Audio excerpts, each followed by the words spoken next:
Marre de votre travail? 5 signaux qu'il est urgent de connaître si vous vous trouvez dans cette situation. Il y a quelques années, j'ai passé à 2 doigts d'un burn-out. Et si j'avais connu ces signaux, eh bien cela m'aurait évité bien des désagréments et des inconforts. Et en plus, j'aurais fait des économies, car j'ai dépensé beaucoup d'argent en médicaments de toutes sortes, en séances chez l'ostéo, chez le physio, etc., etc. Je suis Anne-Chantal Junot, coach Job Bonheur. J'accompagne les gens à trouver une activité professionnelle qui fasse vibrer leur cœur et dans laquelle ils ont du plaisir et de la motivation. Selon une étude Gallup, 10% des gens seulement en Europe sont engagés dans leur travail. Engagés signifiant qu'ils ont du plaisir, de l'énergie et de la motivation en lien avec leur activité professionnelle. Les 90% autres sont désengagés, voire très désengagés. C'est-à-dire qu'ils ont un travail qui leur bouffe de l'énergie, dans lequel ils n'ont pas de plaisir et où la seule motivation qui leur reste est d'avoir un salaire à la fin du mois. Donc, quels sont ces 5 signaux d'alarme qui seraient peut-être bons, auxquels il serait bon d'être attentif? Le premier, c'est la somatisation. Si vous commencez à avoir plusieurs désagréments au niveau de votre santé, ça peut commencer par des toutes petites choses. Vous ne dormez plus tout à fait la même chose, vous avez des difficultés à digérer, ou vous avez des tensions dans les trapèzes, des maux de dos, enfin voilà, ça peut être différentes choses, beaucoup de fatigue. Et un des signaux aussi que on ne se régénère pas en énergie, que notre métier est en train de nous bouffer de notre énergie, c'est l'attente démesurée des congés. C'est-à-dire que c'est comme si vous passiez la semaine en apnée et que le week-end, vous sortez prendre une bouffée d'air pour pouvoir refaire l'apnée la semaine d'après. Et ceci de semaine en semaine. Donc la somatisation est le premier signal, un signal important à écouter. Le deuxième, c'est le décalage avec vos valeurs. Il est évident que, par exemple, si vous êtes végétarien, que vous préconisez d'être très respectueux des animaux et que vous vous trouvez à travailler dans une administration pour de l'élevage de poules en batterie, eh bien qu'il y aura un gros décalage entre vos valeurs. Alors là, c'est un exemple relativement grossier, mais on peut se retrouver facilement dans une activité qui n'est plus tout à fait alignée avec nos valeurs. Moi, je me suis rendu compte de ça parce que l'année avant que je démissionne, le conseil de direction, nous avons été convoqués au département de l'instruction publique. Et dans cette séance, j'ai vraiment réalisé que les valeurs de nos instances dirigeantes n'étaient pas du tout alignées sur les miennes.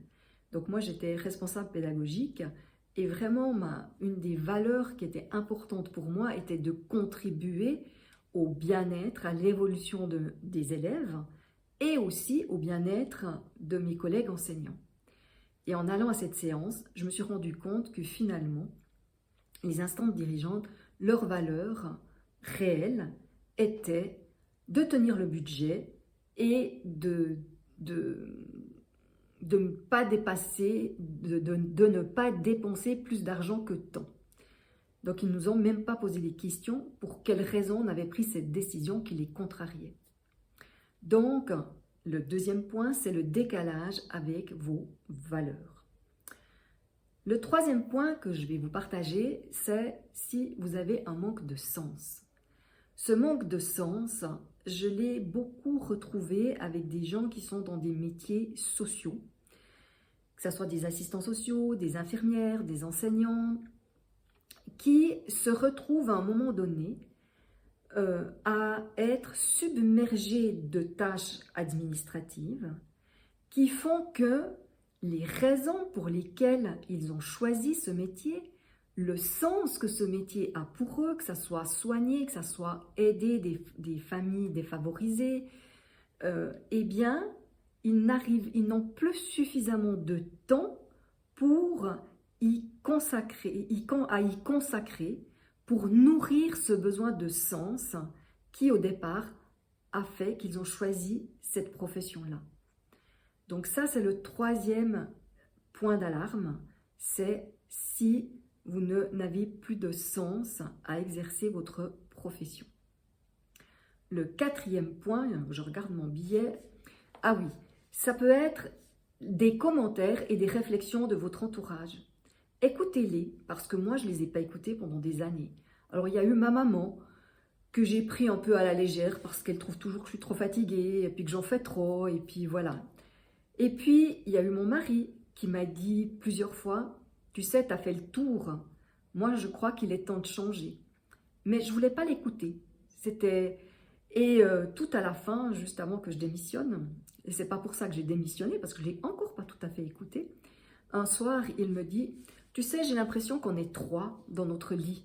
Est-ce que ça serait possible que ton directeur sorte de notre chambre à coucher ?»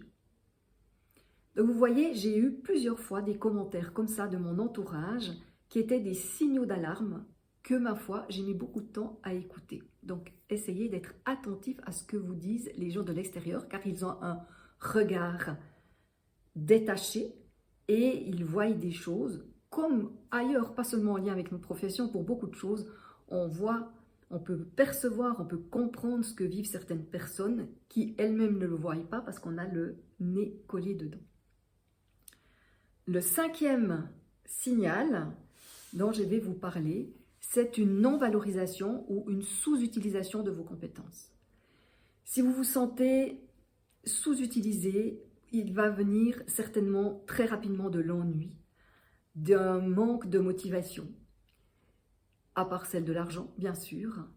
Et cela va peut-être générer des somatisations aussi. Parce que, quelque part, l'être humain, nous sommes faits pour utiliser nos compétences et quelque part, au fond de nous, on a cet élan de contribuer au maximum à les tâches, à l'autre, au travers des tâches que nous faisons dans notre travail. Et lorsque on n'utilise pas complètement nos compétences, eh bien, il vient l'ennui, le manque de motivation et on peut retrouver d'autres signaux dont je viens de parler tout à l'heure. Voilà pour ces 5 signaux dont je voulais vous parler aujourd'hui. Donc, je vais les répéter avant de terminer cette vidéo. Il y a la somatisation, je regarde mon billet, des décalages de valeur, le manque de sens, les réflexions et commentaires de notre entourage et une non-valorisation et ou sous-utilisation de nos compétences.